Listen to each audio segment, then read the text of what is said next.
Hey guys, and welcome back to my channel. Welcome if this is your first time here. So this is going to be your love and spirituality reading for the rest of March, or I guess you could say the last week of March. And this is for fire signs, Aries, Sagittarius, and Leo. I'm doing elements this month because I was too late to do the 12 zodiac readings.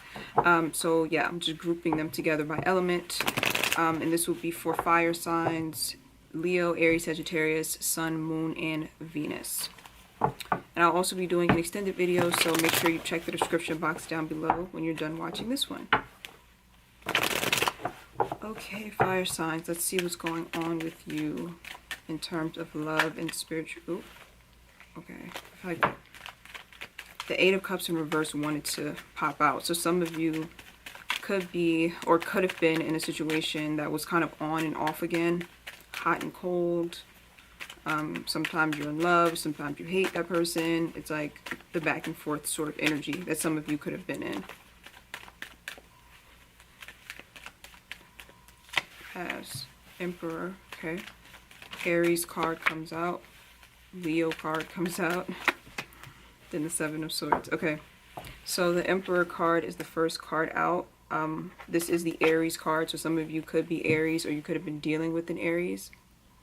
So it looks like in the past, there was some type of connection that one person was trying very hard to control. I'm not sure if it's you or if it's the other person, but it's like someone who just really wanted to make sure the connection stayed a certain way. So for example, it could have been that you were dealing with someone who was emotionally unavailable, so they would kind of like block you out, or they would make sure that they're not letting you fully in because they wanted to stay in control of their emotions. It's like someone who knows that once they open up themselves to a connection, they kind of feel very vulnerable, and they feel like that person has some type of power over them. So in order to control the connection, they stay blocked off. See what I'm saying? That's just one example, but it could be a lot of other things. I'm reading for a lot of people when I do these element readings, so it could, like I said, it could be a number of different things, but mostly I feel like one person or both people were in this energy of trying to be in control, and I think it was coming out of fear.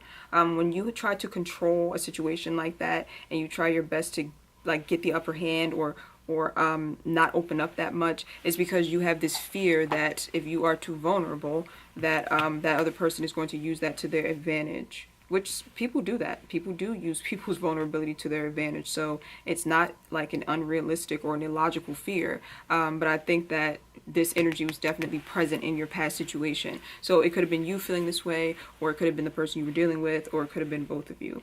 With the Strength card being here, I feel like there was some sort of lower level energy that was present in the connection. So either one person or both people had to show a lot of strength in order to even keep the connection together, if that makes sense. I watch a tarot reader named Angelic Karma on YouTube, and she always says that when the Strength card shows up, that means the Devil card is lurking somewhere, meaning that there's some type of negative energy that was surrounding the connection, and it took a lot of strength to try to overcome that negative energy. It could have been negative energy from the past, from your past, from their past, just kind of like rearing its ugly head into your relationship. So things that were not ever healed or resolved within you or within them, it's like that energy came with you into this connection, and it's like all of that baggage just created a lot of static in the connection. I'm trying to find the Devil card so I can illustrate my point better. And the Devil card kept wanting to come out too earlier when I was shuffling for you. So definitely some type of like negative or toxic energy from the past, from your past or their past, or both of you. And that makes a lot of sense, because a lot of times we come into these connections with that negative energy, and we kind of play out that negative energy with our partner in order for us to heal it and to clear it. It's like this person is your mirror, like your reflection. They show you things within yourself that needs to be healed and cleared. And you notice when you look in a mirror, the reflection is kind of flipped, it's kind of backwards. So it's like, even though they're your reflection, they are very different from you, but that serves a purpose in order to help you to see the things that you need to heal and clear out. If you were dating someone who was just like you, it's like the lesson wouldn't have been grasped as heavily, if that makes sense. So the Devil card. The Devil card can talk about addictions. It can talk about past trauma. It could talk about anything that keeps you chained, bound, and stuck. Anything that you feel like you don't have control over, that constantly kind of poisons your life and you feel like drawn to it. So it could be like negative self-beliefs. It could be, like I said, addictions, obsessions, codependency, anything in your life that's negative that weighs you down, but it's like you feel chained to it. And I feel like that is what was happening in this connection. So it could have been certain traits or certain ways of handling your feelings or emotions that you developed because of negative things from your past. And both of you started to play that out with each other. I really hope that this is making sense. So I'm going to use again the example of codependency. Maybe you're a codependent, maybe the other person is a codependent. So the minute that things start to go left, you will respond to it the way a codependent would. You wouldn't, have open communication and handle things in a healthy way. You would handle it by being extremely possessive or controlling or needy. And that's when that negative energy is coming up. And that's when the strength card is needed to try to overcome that negative energy. And again, I feel like this connection was one where it was supposed to play out like this. Like you were supposed to mirror each other so you can see the ways in which you kind of self-destruct or self-sabotage when it comes to relationships. So I hope that made sense. The Seven of Swords is also here in the reverse. So what I'm hearing from this card is like you can run but you can't hide. You or this other person could have really been suppressing this negative energy or this baggage that you've been carrying with you, and you could have just been taking it from one relationship to the next and kind of attracting the same type of person over and over. And it's like finally all of these patterns are being made conscious to you. So now it's like you have no choice but to clear them. Usually when people go through life making the same mistakes over and over, it's because it's a subconscious program. They don't understand why they're doing the things that they do. But the minute that you sort of shine a flashlight into that darkness, like the minute you become aware of why you're doing the things you do, that's when it's like now you no longer have an excuse and now you have to sort of change. It's like no going back once you become aware of the things in which you need to heal.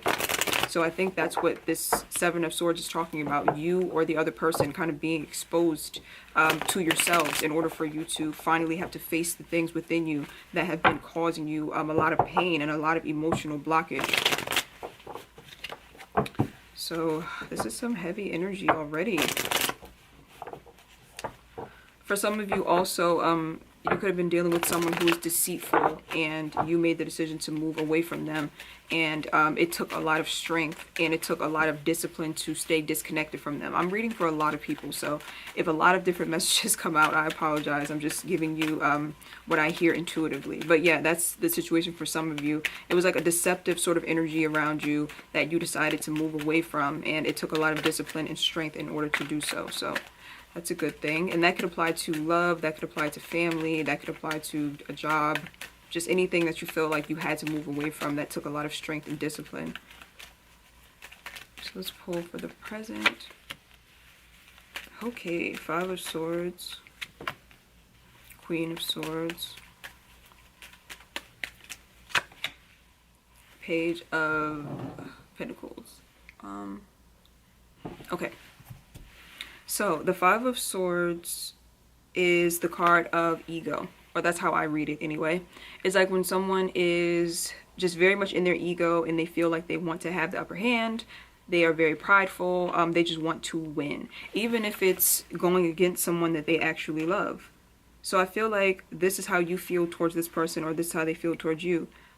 Just kind of like wanting to get the upper hand, wanting to defeat each other, or one person feeling defeated. It's just a lot of ego and pride that I'm feeling, especially with the Emperor coming up under, like over top of it. It's like this very controlling, closed off sort of energy, and it's like my way or the highway, and also just wanting to win. Like when you're in a healthy connection, it'll never be that you're trying to win over the other person. It will be you two coming together to tackle a problem.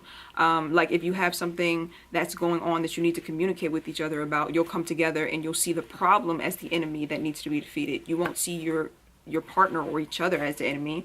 But when you're in these fearful, like fear-based connections where both people are operating from negative subconscious programming and negative past trauma, it's like that's what comes of that. There's no let's come together and fix the problem. There's like a, oh, you're now my enemy, or I have a problem with you now and I need to get the upper hand, because when you're in love and you're vulnerable, people like to have power. You see what I'm saying? It's like operating from that place of fear and treating your partner or your loved one like they're an enemy.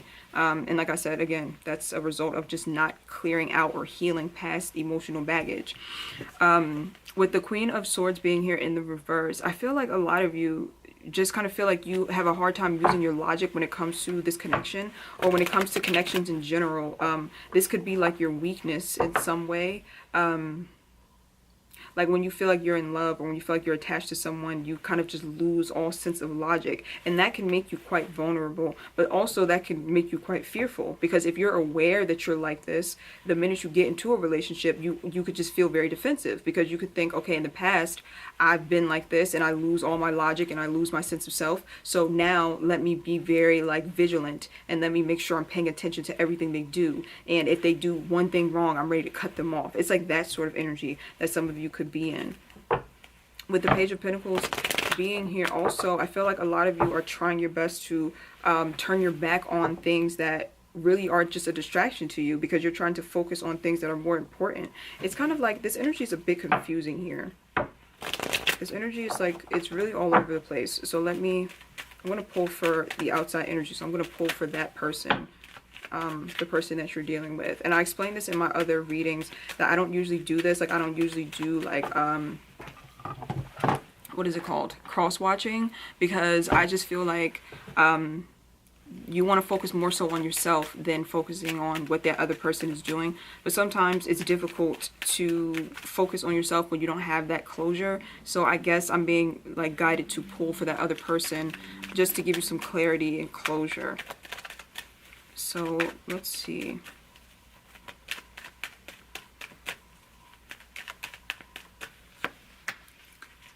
King of Pentacles, the Hierophant,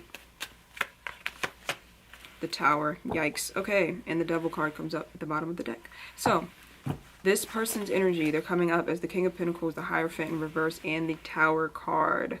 So King of Pentacles energy, someone who's very, very selfish. And I'm sorry if that sounds negative. I feel like whenever I mention the other person in these readings, they always just sound like, it just sounds so negative, like I'm bashing the person, but I'm not. I think I'm just picking up on their blockages, like their emotional blockages, and how they're coming across in the connection. So it looks like this person has kind of a selfish streak in them.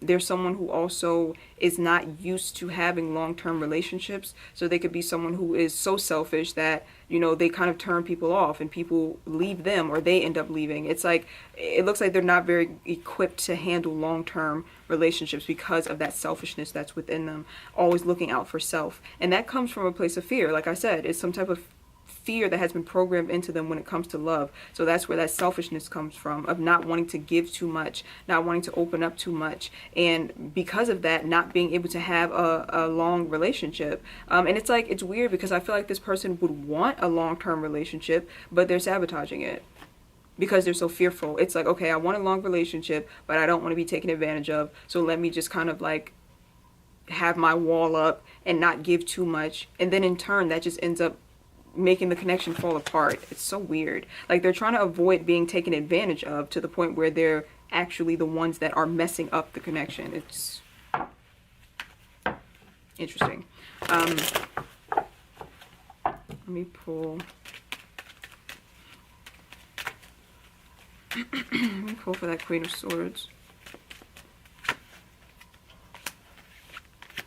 Yeah, some of you, as you move away from this situation, you're going to need to find balance when it comes to future connections, because like I said, I'm feeling this energy of you just being very hyper vigilant now because of the things you've been through, and just kind of always checking to see if someone is doing something wrong, or just jumping to conclusions. Like sometimes we can swing to the opposite extreme. It could start out with us being very codependent and too trusting of people, and then when they cross us too many times, we swing to the opposite extreme of cutting people off too quickly, not giving anyone a chance, just feeling like, oh, I can't let this person in, or I can't let this person get the upper hand like I did with my last relationship. So you're like looking for things that could go wrong, and you could end up sabotaging a good connection because of that. So some of you are needing to find a balance within that.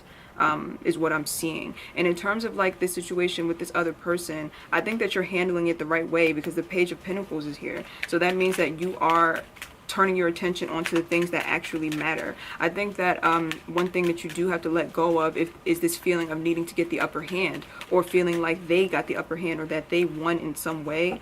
Because as long as you learned the lesson you were meant to learn, then there really is no losers when it comes to these types of like soulmate connections or soulmate cycles.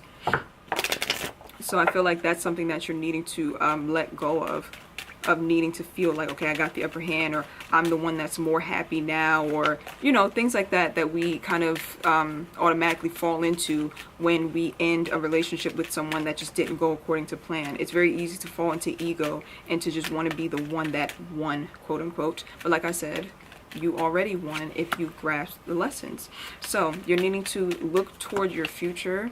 You're needing to be more optimistic. You're needing to let go of that negative thought pattern that takes place when you start to think about them and what they're doing, and I wonder if they're happy, and it's not fair if they're happy because of what they did to me. It's like needing to really release a lot of those thoughts and that energy, and you're going to feel much lighter and you're going to feel much better. It's easier said than done, but I think if you set the intention that you really truly want to let that energy go, then you're going to move forward into something that is going to be far more healthy, and something that's going to last a longer time, with the Knight of Pentacles and the Seven of Pentacles coming up. It's something that's going to take a while, but it's something that is going to last a long time. It could be a new relationship, it could be a new job, it could be just a new version of you that you're moving towards. And like I said, it's going to be something that will be long lasting. So let's pull from the Oracle. In the extended video, I'm actually going to be looking more into that person's energy, because I've been doing that for all of the readings. So we'll look more into that person's energy. So for those of you who need closure, hopefully the messages that come through in the extended will give you the closure that you need. Inner trust, number 2. Okay. Let's see, number 2, inner trust. Okay. Though it may be cloaked and hidden, within you lies natural magnificence, vibrancy, and true uniqueness. The harder this is for you to believe, the more growth this oracle is offering you now. Your opportunity for growth lies in letting go of the need to hide yourself from the world, and to let go of any doubt about the wonder of what lies within you. This oracle brings you the message that it is time for you to trust yourself and to let the real inner you out from behind the veil. You are being assured that you can trust your intuition and your own sense of things. Sometimes what you sense will be love, and you will open your heart and move easily towards that source of love, be it in the form of another person, a new career path, a project which you care deeply about and want to pursue, or a spiritual or creative practice that you are keen to explore. Sometimes what you sense will be more challenging than this and will ask something different of you. It might be that you sense fear and sabotage lurking within someone's intentions or in the situations around you. This oracle asks you to trust yourself, to find the most authentic and self-loving way to deal with this. Perhaps you have been drawn to this card because you are unnecessarily holding yourself back out of fear or out of lack of belief in your ability to support and care for yourself. So I think that pretty much sums that up. We will finish this reading over on my Vimeo channel. I will leave the link to that down below. Thank you guys so much for watching, and I'll see you guys over on Vimeo.